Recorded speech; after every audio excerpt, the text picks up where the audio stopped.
जज़ाकल्लाहु खैरा। आखिरी मर्तबा हम लोगों ने सूरह बकरा में जो आयत पढ़ी थी वो आयत नंबर 221 थी। उस आयत में हमने जो अहम बात पढ़ी थी पेश करें। उसमें ये बताया गया था कि मुशरिका औरत अगर अहले किताब में से हो तो उसे निकाह करना जायज़ है, लेकिन एक जो ईमान वाली औरत है अगर वो गुलाम भी है तो वो मुशरिका औरत से बेहतर है। जी, पेशेवर हमने यही पढ़ा, अल्लाह ने हुक्म दिया मोमिन मर्दों से कि आप मुशरिकात से शादी ना करें हत्ता कि वो ईमान ले आए, क्योंकि एक मोमिना औरत और एक मुशरिका की औरत में बहुत बेहतर है, भले ही वो जमाल में और दीगर चीज़ों में बेहतर है। जी। और कोई? ठीक है। तो बहरहाल जो बात चल रही थी हमारे सामने वो ये कि निकाह के मौके पर ईमान और तौहीद को देखना बहुत ज़रूरी है कि जब भी इंसान निकाह करे तो मुशरिका ख़वातीन का इंतख़ाब ना करे, चाहे मुशरिका ख़वातीन के पास ज़ाहिरी ख़ूबियाँ बहुत ज़्यादा हों, चाहे उनके पास जमाल ज़्यादा हो, हसब व नसब बहुत अहम हो, उनके पास माल ज़्यादा हो, कुछ भी उनके पास ख़ूबियाँ हों, लेकिन फिर भी ईमान ऐसी ख़ूबी है जो इन सब पर भारी है। यही वजह है अल्लाह के नबी सल्लल्लाहु अलैहि वसल्लम ने हुक्म दिया था कि लोगों, आप जब किसी खातून से शादी करें तो आप जमाल भी देखें, आप हसब भी देखें, आप माल भी देखें, लेकिन अगर आपको कहीं ये तीनों चीज़ें ना मिलें और सिर्फ दीन मिले तो चूँकि दीन बहुत अहम है, ईमान बहुत अहम है, तो आप दीन को प्रेफर करें और आप दीनदार खातून से निकाह कर लें, तीनों चीज़ें मौजूद ना होने के बावजूद भी। वही बात यहाँ पर पेश की जा रही है, क्योंकि उस ज़माने में चूँकि मुशरिका ख़वातीन और जो मुशरिकीन थे मर्द, उनसे ताल्लुक़ात थे इस तौर पर कि कुछ मुसलमान थे वो मक्का जाते थे, या इस तौर पर कि मदीना में भी कुछ मुशरिकीन वग़ैरह मौजूद थे। बहरहाल तो अल्लाह ने उसूल दे दिया कि जब भी निकाह करना हो आपको तो जो मोमिना ख़वातीन उनसे अब निकाह करें। लेकिन ये बात भी आई थी हमारे सामने कि अगर कोई ईमान वाला मर्द है और उसे अहले किताब में से कोई ख़ातून मिले तो वो अहले किताब में से जो ख़ातून है उनसे शादी कर सकता है, दो शर्तों के साथ। वो दो शर्तें क्या हैं वो आपने उस मौके से समझी थी और पढ़ी थी। लेकिन इसके बिलमुकाबिल कोई ईमान वाली ख़ातून हो उसका निकाह करें किसी मुशरिक से तो जायज़ नहीं है। हाँ, अगर वो अहले किताब में से हो तब भी सेम हुक्म है, तब भी जायज़ नहीं है। यानी कि अगर अहले किताब में से ख़ातून हो तो निकाह क्या था, जायज़ था। अगर उल्टा हो जाए कि अहले किताब में से वो मर्द हो और ईमान वाली ख़ातून हो तो निकाह बिल्कुल भी जायज़ नहीं। ईमान वाली ख़ातून का निकाह ईमान वाले मर्द से ही होना चाहिए। बहरहाल अब आज हमारे सामने जो आयत है वो सूरह बकरा की आयत नंबर 222 है। इस आयत को पेश करने से पहले एक बात आप तक पहुंचा दूं। कुरान मजीद में अल्लाह का इरशाद है, इन्नल्लाह ला यस्तही मिनल हक़, कि बेशक अल्लाह रब्बुल आलमीन हक़ बात को बोलने से और हक़ बात को कहने से शर्माता नहीं है। यानी कि अल्लाह के यहाँ पर हक़ बात बोलने में शर्म, झिझक और लिहाज नहीं है। अल्लाह को जब भी हक़ बात पेश करनी हो, अल्लाह को जब भी हक़ बात बोलनी हो, तो अल्लाह हक़ बात बोलता है। अल्लाह हक़ बात बोलने में शर्माए, झिझके, ऐसा उसका उसलूब, उसका मिजाज नहीं है। और ये मिजाज उसने हमें भी दिया है, हमें भी दिया है। क्या? कि जब भी हम कोई हक़ बात बोलें, कोई भली बात बोलें, कोई दीनी बात बोलें, भले ही वो बात बोलने में कुछ शर्म से आए, लेकिन चूँकि वो हक़ है, वो भली बात है, तो हमें भली बात बोलना है, चाहे हमें शर्म क्यों नहीं आती हो। क्योंकि आज हमारे सामने जो आयत है वो एक ख़ास रिश्ते से मुताल्लिक़ है, जो मियाँ बीवी के रिश्ता होता है उससे ये आयत मुताल्लिक़ है। यहाँ पर एक बात और वाज़ेह करूँ आपके सामने। कभी आप दीन इस्लाम की और कुरान मजीद की खूबी देखें कि दीन इस्लाम ने उन नाजुक पहलुओं पर भी हमारी निशानदही और हमारी इस्लाह की है जहाँ पर आम तौर पर लोगों को बिल्कुल भी इल्म नहीं होता है। यानी कि जो डीप मसाइल हैं, इस्लाम ने वहाँ पर भी हमें रहनुमाई की है कि आपको ये काम ऐसे करना है, आपको ये काम ऐसे करना है। ये इस्लाम की खूबी है। एक बार एक सहाबी से यहूदी ने बतौर एतराज़ ये बात बोली कि आपका दीन कैसा है, आपका दीन कैसा दीन है कि उस दीन में इस्तिंजा के तरीक़े भी बतलाए गए हैं। उन सहाबी ने कहा बिल्कुल, इसमें शर्म वाली क्या बात है, ये तो इस्लाम की खूबी है, ये तो इस्लाम का जमाल है, ये इस्लाम की एक ख़ास बात है कि जो नाजुक मसाइल हैं, जो अहम मसाइल, जो बिल्कुल डीप मसाइल हैं, इस्लाम ने उनको भी बताया कि आप ये काम ऐसे करें, आप ये काम ऐसे करें। इससे मालूम होता है इस्लाम ने ये हमें सोच दी कि आप कभी भी तन्हा नहीं हैं। आप दुनिया की किसी भी हालत में हो और किसी भी स्टेज में हो, इस्लाम हर मोड़ पर आपके सामने मौजूद है। जब आप वहाँ हो आप ये काम करें, उस हालत में हो ये काम करें, वहाँ हो ये रहनुमाई है, वहाँ हो ये चीज़ें आपको अपनाना है। तो ये इस्लाम की खूबी है। आइए इन बातों के बाद आयत की शुरुआत करते हैं। अल्लाह का इरशाद है, वयसअलूनका अनिल महीज़, अल्लाह के नबी सल्लल्लाहु अलैहि वसल्लम, ये लोग आपसे सवाल करते हैं, ये लोग आपसे पूछते हैं अनिल महीज़, हैज़ के बारे में। अनिल महीज़, हैज़ के बारे में। सबसे पहले ये बात जान लें, यहाँ पर सवाल पूछने वाले कौन हैं? हज़राते सहाबा, हज़राते सहाबा। और मसला क्या है यहाँ पर, हैज़ के बारे में आयत क्यों आ रही है और पहले क्या मसाइल थे? तो उनमें ताल्लुक़ ये कह सकते हैं आप कि सबसे पहले यतीम बच्चे जिनके पास माल हो, उनका ज़िक्र आपके सामने आया था कि जब उनके वालिद साहब नहीं हो तो आप उनकी किफ़ालत कर सकते हैं। फिर अगले आयत में क्या था कि जो मुशरिका ख़वातीन हैं, ज़ाहिर सी बात है कि यतीम बच्चों की जो माँ थी वो मुशरिका ख़वातीन थी, तो अगले अहकामात उस बारे में आए। अब चूँकि निकाह के बारे में बातें चल रही थी और निकाह के मसाइल ज़िक्र थे, तो निकाह के बाद जो हालात हैं उन्हीं में से एक हालत ये भी है, तो ज़िक्र उसका यहाँ पर हो रहा है। चूँकि गुज़िश्ता आयत में निकाह के मसला ज़िक्र हुआ था, तो चूँकि ये जो बात इस आयत में मौजूद है वो निकाह के बाद ही होती है, तो लिहाजा यहाँ पर इसका ज़िक्र किया जा रहा है। तो सवाल क्या है? वयसअलूनका अनिल महीज़, अल्लाह के नबी सल्लल्लाहु अलैहि वसल्लम, ये लोग आपसे पूछते हैं, सवाल करते हैं अनिल महीज़, हैज़ के बारे में। अनिल महीज़, हैज़ के बारे में। हैज़ वो खून होता है जो ख़वातीन को, जो औरतों को एक ख़ास टाइम के लिए आता है, और वो खून अपने आप में बहुत ही नापाक और गंदा खून होता है। इसलिए आप आगे देखें, अल्लाह ने बयान फरमाया कुल हुआ अदा, अल्लाह के नबी सल्लल्लाहु अलैहि वसल्लम आप इरशाद फरमा दीजिए, आप बोल दीजिए हुआ अदा, कि वो जो खून है, वो जो हैद है, वो बहुत ही गंदी और नापाक चीज़ है। फ़अतज़िलू अन्निसा फ़िल महीज़, तो आप औरतों से बचें, आप औरतों से दूर रहें, फ़िल महीज़, हैज़ के पीरियड में, हैज़ के वक्त में, हैज़ के मौके से आप ख़वातीन से दूर रहा करें। वला तक़रबूहुन्ना, और आप उनके करीब न जाएं जब तक कि वो पाक साफ़ नहीं हो जाएं।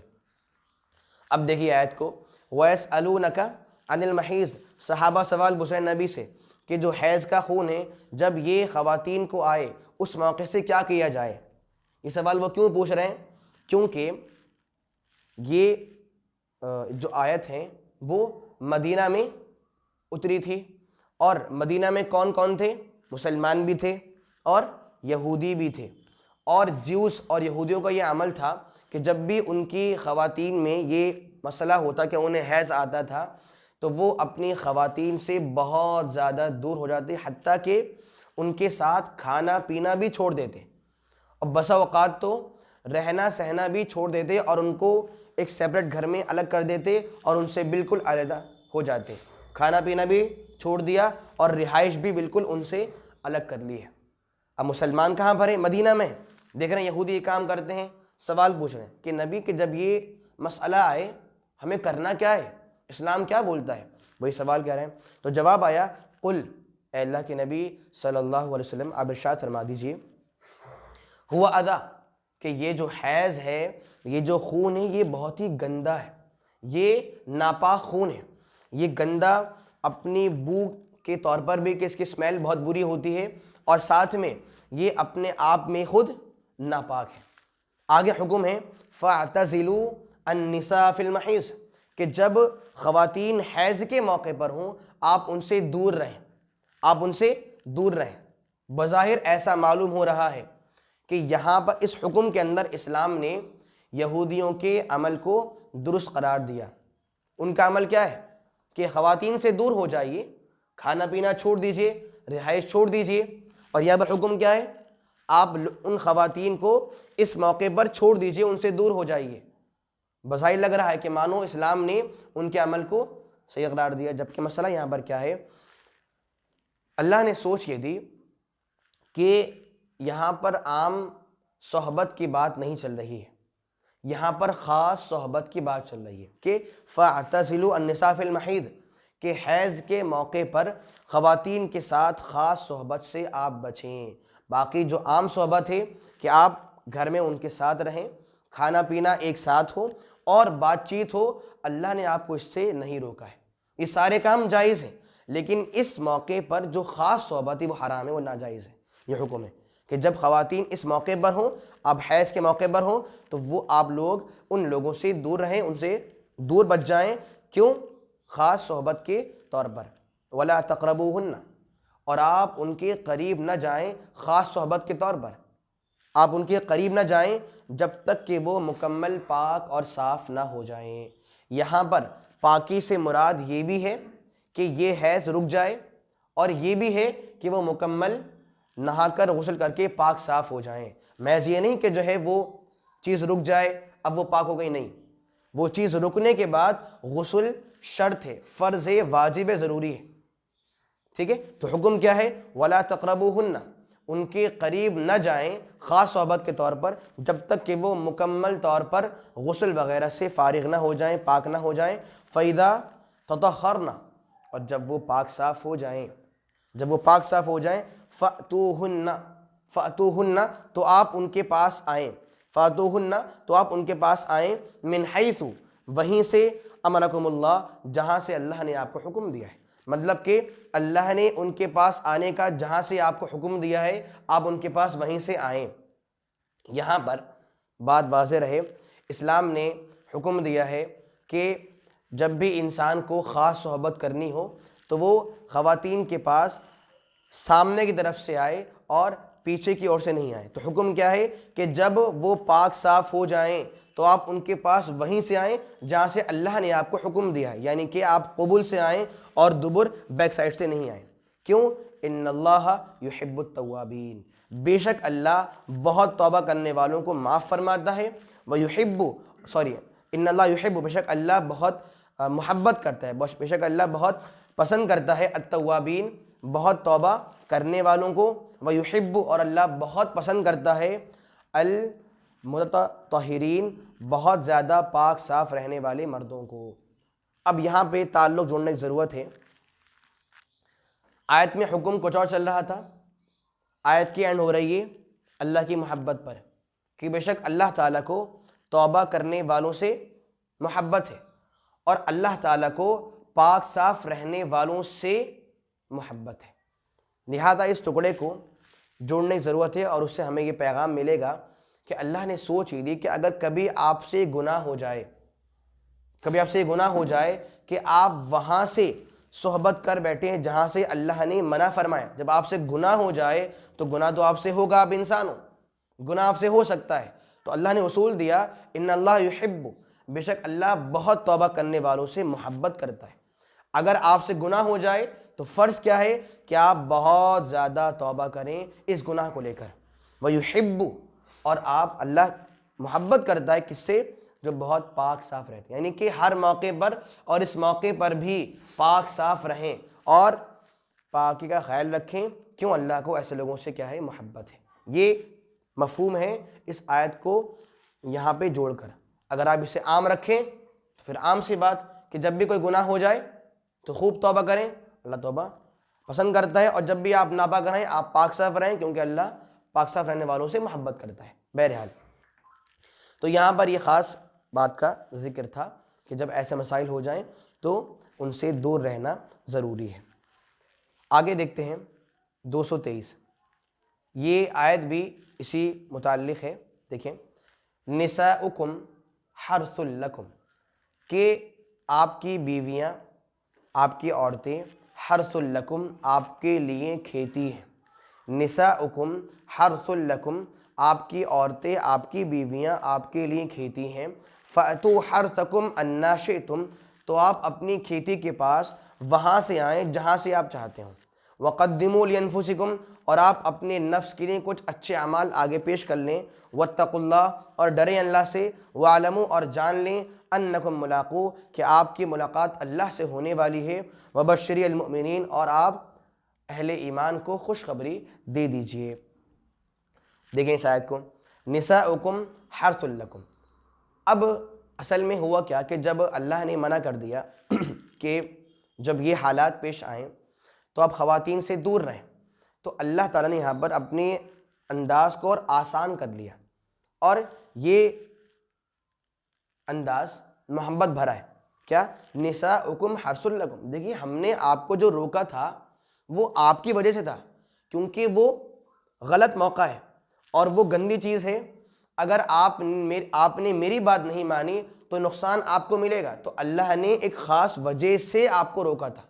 हाँ, अब ऐसा नहीं है कि हम आपको मुकम्मल रोक रहे हों, अल्लाह ने वही सोच दी। हमने आपको रोका था एक ख़ास वजह से। हम उन ख़वातीन को आप पर मुकम्मल हराम कर दें, ऐसा नहीं है। शुरुआत हो रही निसाउकुम हर्सुल लकुम, हम मानते हैं, हम जानते हैं कि आपकी औरतें आपके लिए खेती हैं। खेती मतलब कि जिस तरीके से एक ज़मीन में इंसान कोई चीज़ अगर उसे बोना है तो शुरुआत करता है, वो वैसे ही ख़वातीन ज़रिया हैं इंसान के दुनिया में आने का, इंसान के वजूद का वो ज़रिया है। तो वहाँ पर सेम सिमिलरिटी यहाँ पर मौजूद है। ठीक है, जिस तरह ज़मीन होती है वो ज़रख़ेज़ होती है, वैसे ही ख़वातीन से इंसान को औलाद मिलती है, वो साहिब औलाद बनता है। तो हुक्म है कि हम मानते हैं, हम आप पर उन ख़वातीन को मुकम्मल हराम नहीं कर रहे हैं, वो आपकी मिल्कियत है, आप उन्हीं के मालिक हैं। अगर हमने आपको रोका था तो वहाँ पर वजह मौजूद थी, वो आपकी खेती हैं, वो आपके लिए एक सामान है आपकी औलाद के आने का। फ़अतू हर्सकुम, लिहाजा आप अपनी खेती के पास आएँ, यानी कि आप अपनी बीवियों के पास आएँ, अन्ना शिअ्तुम, जहाँ से आप चाहें। जहाँ से आप चाहें मतलब असल में यहूदियों की सोच थी कि अगर कोई इंसान ख़वातीन के पास पीछे की तरफ से आए, लेकिन वो आगे की तरफ ही जाकर मेन और ख़ास सोहबत करे, तो वो लोग क्या बोलते कि इससे ना जो बच्चा होता है वो भेंगा पैदा होता है, ये उनकी सोच थी। अगर कोई इंसान बैक साइड से आए और आकर वो जो जगह है, जो जायज़ जगह, वहीं पर ही वो ख़ास सोहबत करे, तब भी वो क्या बोलते? बच्चा भेंगा पैदा होता है। अल्लाह ने सोच दी फ़अतू हर्सकुम अन्ना शिअ्तुम, यहाँ पे खेती, ये आपका सामान है, आप इनके पास जहाँ से चाहें वहाँ से आएँ। क्या मतलब? यानी कि जो हलाल जगह है आपको आना वहीं है, ख़ास सोहबत वहीं करनी है, लेकिन आप कहीं से भी आएँ, वो मसले वाली बात नहीं है। तो यहाँ पर यहूद की सोच के उलट काम किया जा रहा है। वक़द्दिमू लिअन्फुसिकुम, अल्लाह ने आगे कहा वक़द्दिमू लिअन्फुसिकुम, और याद रहे कि आप लोग अपने नफ्स के लिए आप अपने नफ्स के लिए कुछ चीज़ें आगे भी पेश कर दीजिए। वक़द्दिमू लिअन्फुसिकुम, आप अपने नफ्स के लिए, आप अपनी जान के लिए कुछ चीज़ें आगे भी पेश कर दीजिए। क्या मतलब? मतलब यह है कि आप अभी अक़्द निकाह में हैं, तो आपके जहन में ये बात रहे कि आपको अपने मुस्तक़बिल की फ़िक्र भी होनी चाहिए। लिहाजा मुस्तक़बिल की बेहतरी के लिए आप नेक साले औलाद के बारे में भी आप सोचें। वक़द्दिमू, आप पेश कर दें अच्छी चीज़ें अपने नफ्स के लिए। मतलब क्या? आप नेक साले औलाद की तमन्ना करें इन ख़ास मौक़ों पर। और साथ में यह आयत आम भी है कि यानी कि चूँकि आप इस निकाह में और इस रिश्ते में हैं, तो आप ये न भूलें कि आपके लिए और ताआत भी ज़रूरी हैं। आप खुद को अमाल से बिल्कुल दूर न कर लें। ऐसा ही होता है जब इंसान कुंवारा हो, उसकी शादी ना हो, तो उसके यहाँ पर जज्बा इबादत बहुत ज़्यादा होता है, और जैसे ही वो अक़्द निकाह में आ जाए, उसका वो शौक़, वो जज्बा कम हो जाता है। अल्लाह ने सोच दी कि वो दुनिया भी एक दुनिया है, आपको उनका हक़ निभाना है, वो जिम्मेदारी है आपकी, वो आपका फ़र्ज़ है, लेकिन उनके अलावा भी ताआत की दुनिया है। आप ऐसा ना हो कि आप यहाँ पर इतना मसरूफ़ हो जाएं कि आप का रब कौन है और आपको अच्छे अमल करने, आप उनको बिल्कुल फरामोश कर दें। तो अल्लाह ने सोच दी, वक़द्दिमू लिअन्फुसिकुम, अपने नफ्स के लिए कुछ अच्छे अमाल आगे पेश कर दीजिए। कद्दम मतलब आगे पेश कर दीजिए। किसके लिए? रोज़े आखिरत के लिए, क़यामत के लिए कुछ अच्छे अमाल पेश कर दीजिए और अच्छे काम भी कीजिए। और याद रखिए आगे, वत्तक़ुल्लाह वअलमू अन्नकुम मुलाक़ू। पहले हुक्म क्या? कि एक आम सी बात बोली गई कि हमने इनको आप पर मुकम्मल हराम नहीं किया, ये आपकी ही मिल्कियत है। फिर हुक्म क्या आ रहा है कि आप इनके हक़ के साथ साथ जो मज़ीद ताआत हैं उनको भी करें, और आप अपने नफ्स के लिए कुछ अच्छे अमाल आगे पेश कर दें। अगला हुक्म आ रहा है, वत्तक़ुल्लाह, डरो अल्लाह से, डरो अल्लाह से, वालमू, और जान लो अन्नकुम मुलाक़ू, कि आपकी मुलाकात अल्लाह से होने वाली है। वत्तक़ुल्लाह, डरें आप अल्लाह से, वालमू, और जान लें अन्नकुम मुलाक़ू, कि आपकी मुलाकात अल्लाह से होने वाली है। सामीन, इस मौके पर इस आयत का बीच में आना ये अल्लाह की धमकी भी है, और ये अल्लाह ताला हमें कुछ याद भी दिला रहा है। पहले बात क्या आ रही है? अच्छे अमाल करो इस मौके पर भी और आम हालात में भी। अब धमकी आ रही है, वत्तक़ुल्लाह, डरना अल्लाह से। ऐसा ना हो कि ख़वातीन के मसले में आप उन पर जुल्म करो।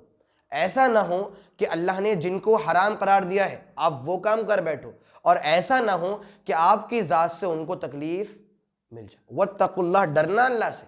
इस मौके पर यह हुक्म आ रहा है, मतलब कि ख़वातीन के ख़ासकर मसले में उन पर ज़्यादती नहीं हो, उन पर जुल्म नहीं हो, ये अल्लाह का क्या है?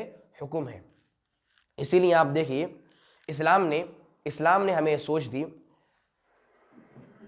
जब अल्लाह के नबी सल्लल्लाहु अलैहि वसल्लम अपना आखिरी हज फरमा रहे थे, तो आपने उस वक्त एक बात बयान फरमाई थी, क्या लोगों, इन ख़वातीन को आपने अल्लाह का नाम लेकर अपने ऊपर हलाल करार दिया है, अपने आप पर हलाल किया है, तो ऐसा नहीं हो कि आपकी तरफ से इन पर जुल्म हो और ये जुल्म का शिकार बन जाएं। सामईन, ये बात जानने वाली, आज हमारे घरों की हालत बहुत बुरी है। वहाँ पे जो बीवियाँ हैं, जो ख़वातीन हैं, उन पे इतना जुल्म है कि उसको अगर सही से बयान किया जाए तो एक गैरतमंद इंसान शर्म के वजह से वो शायद बाहर नहीं निकल पाए और वो बहुत ज़्यादा रोए। क्यों? ख़वातीन पर आज जो जुल्म है वो अपनी हदें पार कर चुका है। न जाने क्यों मर्द सोचते हम कव्वाम हैं, हम ज़िम्मेदार हैं, हम ताकतवर हैं और ये हमारे तहत है। वो इस जुनून में आकर और इस खुशफहमी में आकर क्या करते हैं? ख़वातीन पर जुल्म करते हैं और उनको मारते हैं। ऐसे हालात बहुत ज़्यादा आजकल आ रहे हैं कि बाकायदा चाहे उनके अपने हों, चाहे वो तन्हाई में हो, किसी का ख्याल नहीं है और हर मौके पर उनको रुस्वा किया जा रहा है। चाहे वो ज़ुबानी मार हो, चाहे वो हाथ पैर की मार हो। और बाज़ लोगों ने तो हद कर दी है कि उन्होंने इस मार को इतना ज़्यादा जालिमाना बना लिया कि बस उसे क्या बताया जाए। ऐसा लगता है कि वो जालिम बन गए और भूल जाते कि हाँ वो ताकतवर हैं, वो अपनी ताकत का गलत इस्तेमाल कर रहे हैं और वो मजलूमों पर जुल्म कर रहे हैं। मैं क्या बताऊं आपको कि कुछ ऐसे मर्द हैं वो ख़वातीन को बेल्टों से मारते हैं, डंडों से मारते हैं और उनको उठा उठा के फेंकते हैं जैसे मानो पता नहीं क्या हो रहा। अल्लाह अकबर। आप देखें अल्लाह का हुक्म वत्तकुल्लाह, ये आपकी मिल्कियत है, ये आपकी जिम्मेदारी है, आप जिम्मेदार हो इनके। वत्तकुल्लाह, डरना अल्लाह से इनके बारे में। मैं ये बात क्यों बोल रहा हूँ सामईन, क्योंकि किसी मजलूम पर जुल्म करना ये छोटी मोटी बात बिल्कुल भी नहीं।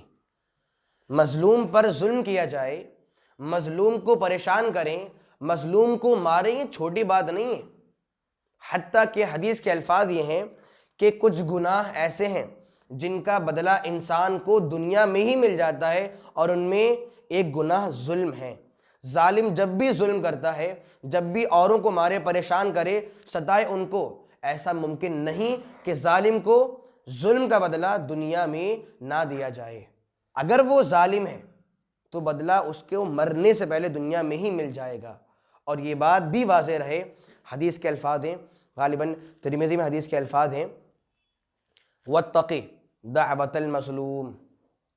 अल्लाह के नबी सल्लल्लाहु अलैहि वसल्लम ने यह हुक्म एक सहाबी को दिया था, हज़रत मुआज़ को। कहा था, ए मुआज़, आप यमन जा रहे हो, वहाँ पर अहले किताब भी हैं, वहाँ पर अहले किताब भी हैं। आपको पहले उन्हें तौहीद का पैगाम देना है। अगर वो साहिबे तौहीद बन जाएं तो आप उन्हें नमाज के अदा करने का हुक्म दें, और जब वो नमाज अदा करने वाले बन जाएं तो आप उन्हें बताएं कि उन्हें ज़कात देनी है। फिर हुक्म दिया वत्तक़ी दाअवतल मज़लूम, ए मुआज़ कुछ भी करना लेकिन एक काम मत करना। वत्तक़ी दाअवतल मज़लूम, ए मुआज़ ये बात सुन लो ध्यान से, ये काम बिल्कुल न करना और इस काम में होशियार हो जाना। वो काम क्या है? वत्तक़ी दाअवतल मज़लूम, मज़लूम की पुकार से, मज़लूम की बद्दुआ से, मज़लूम की पुकार से बचना। क्यों? फ़इन्नहु लैसा बैनहा व बैनल्लाहि हिजाब, क्योंकि मज़लूम की पुकार और अल्लाह के दरमियान कोई आड़, कोई रुकावट नहीं होती। और यहाँ पर मज़लूम से मुराद मुसलमान भी हैं और अहले किताब भी हैं। क्यों? आप देखिए मौका, हज़रत मुआज़ मदीना से कहाँ जा रहे हैं? यमन। यमन। नबी क्या बोल रहे हैं? वहाँ पर अहले किताब हैं, वहाँ पर यहूदी हैं, और अहले किताब मुसलमान नहीं थे, वो मुशरिक थे। वो कौन थे? मुशरिक और कुफ़ार थे। उनसे कुफ्र था, हो रहा था, उनसे शिर्क भी हो रहा था। तो अल्फाज क्या हैं? वहाँ पर अहले किताब है यमन में, वहाँ आप जा रहे हो, नमाज का हुक्म देना, तौहीद का, ज़कात का, लेकिन मज़लूम की पुकार से बचना। कौन मज़लूम? वहाँ का मज़लूम। और वहाँ वो लोग कौन है? मुशरिक हैं वो। तो उसूल क्या मिला कि मज़लूम लफ्ज़ आम है, जुल्म किसी पर भी हो, जुल्म किसी पर भी हो, अगरचे उसका दीन हमसे अलग क्यों नहीं हो, अगर जुल्म है तो बदला दुनिया में ही मिलेगा। इंसान डरे। अल्लाह ने हुक्म दिया वत्तकुल्लाह, ख़वातीन के आप मालिक हैं, आप उनके ज़िम्मेदार हैं, आप कव्वाम हैं, लेकिन आप उन पर हावी ना हो और आप उन पर जुल्म ना करें। और वालमो, और जान रखें, जान ले, धमकी है ये, वालमो जान लो। हम बोलते हैं ना, याद रखना बिल्कुल, अगर ऐसा हुआ फिर तुम्हारी खैर रहेंगे, याद रखना बिल्कुल, वही अल्फाज है। वत्तकुल्लाह, डरो अल्लाह से, बचो गुनाहों से, वालमो, और जान लेना, अन्नकुम मुलाक़ूह, कि तुम्हारी मुलाकात रब्बुल आलमीन से होने वाली है, तुम्हारी मुलाकात अल्लाह से होने वाली है। सामीन, जब हमारे जहन में ये तसव्वुर आ जाए ना कि अल्लाह से मिलने वाले हैं, अल्लाह से मुलाकात होने वाली है, अल्लाह के पास जाने वाले हैं, फिर इंसान क्या से क्या हो जाता है। और जब इंसान इस तसव्वुर से बेजार हो जाए और इससे बहुत दूर हो जाए, फिर इंसान कुछ का कुछ हो जाता है। ये तसव्वुर ही मुसलमानों की बुनियाद है, याद रखिए। हमारा पूरा दीन, हमारी पूरी ज़िंदगी इसी तसव्वुर पर बेस्ड है। क्या तसव्वुर है? हमें अल्लाह के पास जाना है, हमें अल्लाह को मुंह दिखाना है, हमें अल्लाह को अपना चेहरा दिखाना है, हमें अल्लाह से मुलाकात करनी है। इसलिए आप देखिए 30वें पारे में अल्लाह का इरशाद है, व अम्मा मन खौफ मकाम रब्बिही व नहन नफ्स अनिल हवा, कि रही बात उस इंसान की जो डरता है मकाम रब्बिही, अपने रब के सामने हाजिर होने से। व अम्मा मन खौफ मकाम रब्बी, वो इंसान जो डरता है, जो खौफ खाता है, जो डरता है किस बात से? अपने रब के सामने खड़े होने से डरता है कि मुझे अल्लाह के पास जाना है, मुझे अल्लाह को मुंह दिखाना है, मुझे अल्लाह के सामने हाजिर होना है, जो डरता है। और वह नहन नफ्स अनिल हवा, और अपने नफ्स को ख्वाहिशात से रोकता है, तो क्या होगा? फ़इन्नल जन्नता हियल मअवा, तो इंशाअल्लाह जन्नत उसका ठिकाना बनेगी। अल्फाज देखिए आप, वही अल्फाज हैं कि इंसान डरे, क्या? अल्लाह के पास जाना है मुझे। सामईन, अगर आज मैं कोई भी इबादत करूं, क्यों करूंगा? अल्लाह के पास जाना है। अगर मुझे गुनाहों से रुकना हो तो इस तसव्वुर के बिना गुनाहों से बचना मुमकिन नहीं है। हमारी पूरी इबादत, हमारे सारे अमाल इसी तसव्वुर पर बेस्ड हैं, और ये जितना मजबूत होगा इंशाअल्लाह हमारे लिए उतना अमली अंदाज में मजबूत होना मुमकिन होगा। आज मुसलमान इस तसव्वुर से बेजार हैं, इसीलिए उनके यहाँ पर अमल ना के बराबर है। कभी आप पूछिए लोगों से, क्या भाई हमें अल्लाह के पास जाना है ना?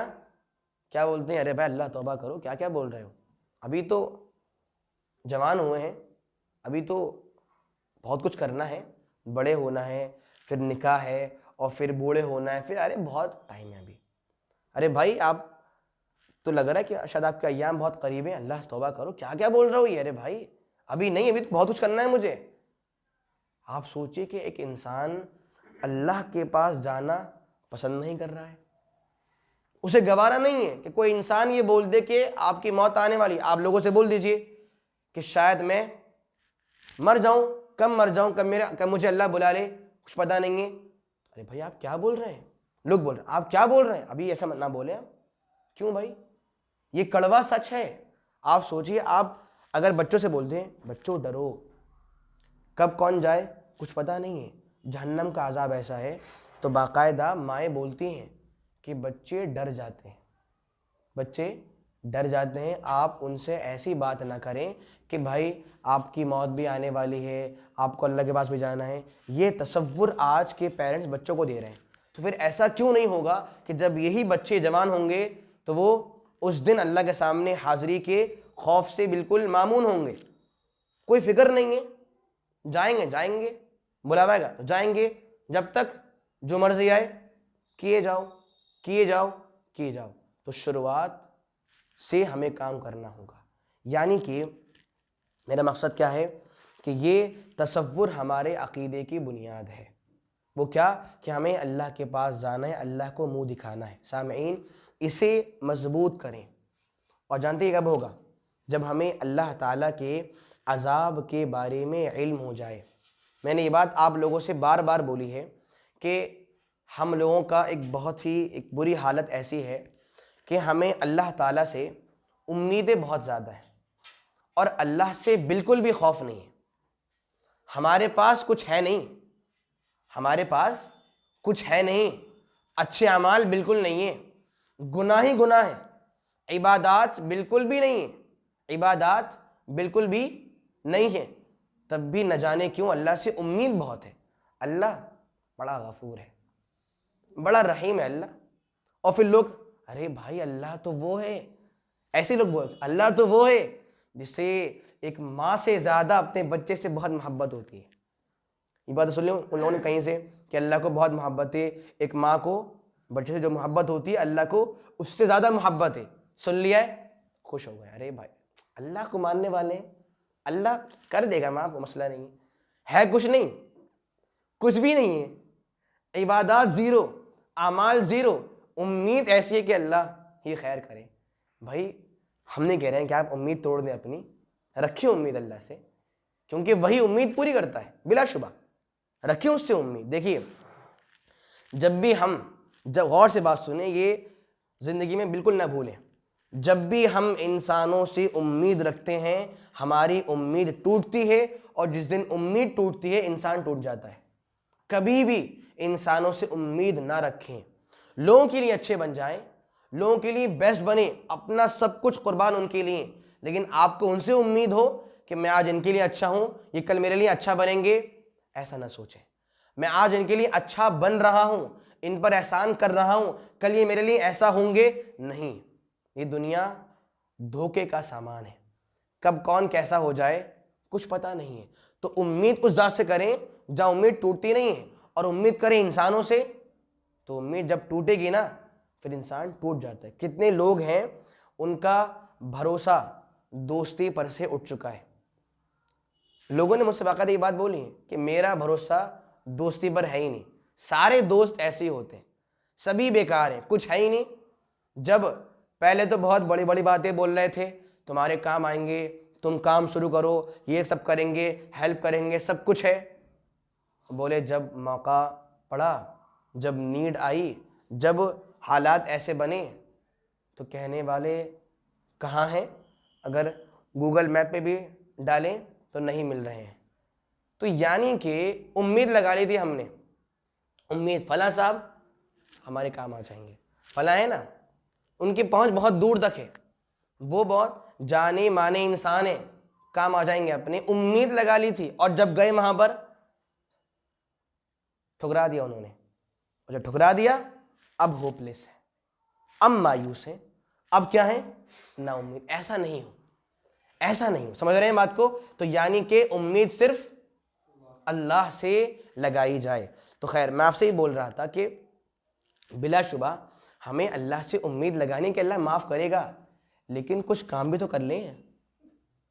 अब एक बच्चा हो, वो साल भर बिल्कुल ना पढ़े, साल भर बिल्कुल ना पढ़े, अम्मी पापा बहुत डांट रहे हैं, अरे भाई पढ़ लो, फेल होना है क्या, पढ़ लो, दिमाग, अरे भाई पढ़ लो पढ़ लो पढ़ लो, नहीं पढ़ रहे, ये काम कर लो, नहीं कर रहे। अब उम्मीद बहुत है, अरे टीचर बड़े रहम दिल हैं, हमारे टीचर बोलते हैं अदल व इंसाफ करना, एहसान करना, अरे टीचर तो माफ़ कर देंगे। हाँ सही बात है, सही बात है। अगर टीचर अदल का हुक्म देते हैं ना, तो फिर वो आपके साथ अदल ही करेंगे। आप डिजर्विंग हो कि आप फेल हो, फिर वो अदल करके आपको फेल ही करेंगे, फिर आपको एहसान की उम्मीद क्यों है उनसे? बहरहाल समझ रहे हैं बात को? यानी कि उम्मीद लगाएं, लेकिन कुछ इबादत करने के बाद। वाज़ेह रहे ये बात, मैंने आपसे ये बात पहले ही बोली थी कि हमें अल्लाह से उम्मीद भी लगानी है, और हमें अल्लाह से खौफ भी खाना है। न जाने क्यों हमारे यहाँ पर उम्मीद के मौजू पर इतने खुतबे हुए भी नहीं हैं, तब भी लोगों को उम्मीद बहुत है, और हर खुतबा खौफ पर होता है, खौफ नहीं है। बात समझिए, रजा और उम्मीद के मौजू पर जो खुतबा, जो दुरूस और जो लेक्चर्स होते हैं वो बहुत कम हैं, वो बहुत कम हैं। लेकिन आखिरत के दिन पर, बरज़ख के हालात पर, कब्र के मराहिल पर, जहन्नम के अजाब पर जो खुतबात हैं वो बहुत ज़्यादा हैं। तो कोशिश क्या है उलमा की कि खौफ बढ़े, इसीलिए ज़्यादा खुतबात दे रहे हैं खौफ पर और कम दे रहे हैं उम्मीद पर। लेकिन तब भी क्यों उम्मीद बढ़े जा रही है और खौफ कम हुआ जा रहा है? जबकि आप जानते हैं जब उम्मीद बढ़ती है ना हमारी और खौफ कम होता है तो हम अल्लाह से दूर हो जाते हैं, और जब उल्टा हो कि हमारा खौफ बढ़ता है तो हम अल्लाह के करीब आते हैं। आप बताएं, अगर कोई इंसान कोई गुनाह कर रहा है, वो गुनाह कब छोड़ेगा? उसके यहाँ पर खौफ होगा कि अल्लाह देख रहा है, मुझे जाना है अल्लाह के पास, मुलाकात करनी है अल्लाह से। जब ये खौफ बढ़ेगा तो इंसान इबादात में, अमाल में आगे बढ़ेगा, और जब ये खौफ कम होगा फिर उम्मीद ही आएगी, कुछ नहीं है। अब जो लोग नमाज बिल्कुल नहीं पढ़ते, जो लोग, अल्लाह उन्हें हिदायत दे कि उन्होंने तो जुमे की नमाज भी माफ़ करवा ली है मानो, और उनकी हालत तो ऐसी है कि साल में एक बार भी रमज़ान आने के बावजूद भी वो कुरान मुकम्मल नहीं कर पाते। वो क्या सोचते हैं, अल्लाह बड़ी मोहब्बत करता है हमसे, अल्लाह हमें माफ़ फरमा देगा। ये हमारी सोच है, यानी कि खौफ को बढ़ाएं और उम्मीद भी बढ़ाएं। खौफ भी आए, उम्मीद भी आए, तभी हालात इंशाल्लाह हमारे बेहतर होंगे। लेकिन सिर्फ उम्मीद हो जाए तो ऐसा मुनासिब नहीं है। यहाँ पर धमकी है, वत्तकुल्लाह, डरो अल्लाह से, वालमू, और जान रखना, जान लेना, अन्नकुम मुलाकू, तुम्हारी मुलाकात अल्लाह से होने वाली है। वबश्शिरिल मुमिनीन, और अल्लाह के नबी सल्लल्लाहु अलैहि वसल्लम आप खुशखबरी दीजिए ईमान वालों को, आप खुशखबरी दिए अहले ईमान को। क्या मतलब? ईमान वाले वही तो हैं जो क्या सोचते हैं, अल्लाह के पास जाना है, अल्लाह से मुलाकात करनी है, तो वो डरते हैं अल्लाह से, और वो हर बंदे के हक में डरते हैं अल्लाह से, चाहे वो ख़वातीन हो चाहे वो कोई भी हो, वो डरते हैं अल्लाह से। तो खुशखबरी है, खुशखबरी दीजिए अहले ईमान को। किस चीज़ की? जन्नत की, नेमतों की, राहतों की और सुकून की। और सामीन, जन्नत की खुशखबरी मिल जाए, इससे अजीम बात क्या हो सकती है? इंसान को क्या कहा जाए, आपको जन्नत मिलेगी, जन्नत में जाने वाले आप, इससे बड़ी बात क्या हो सकती है? कोई आपसे बोल दे कि भाई ये फ़्लाइट आपके लिए रिजर्व्ड है, ये फ़्लाइट उस तरह की है, जाइए आराम से आप अरे माशाल्लाह क्या कहने, वो घर बेहतरीन, बहुत अच्छा घर, सब कुछ वहाँ मौजूद है, जाइए वहाँ आराम से रहिए, आप अब से घर ये आपका है, बहुत खुश। और क्या कहा जाए कि वो जन्नत आपकी है। कौन सी जन्नत? इसके बारे में 3 बातें मशहूर है ना।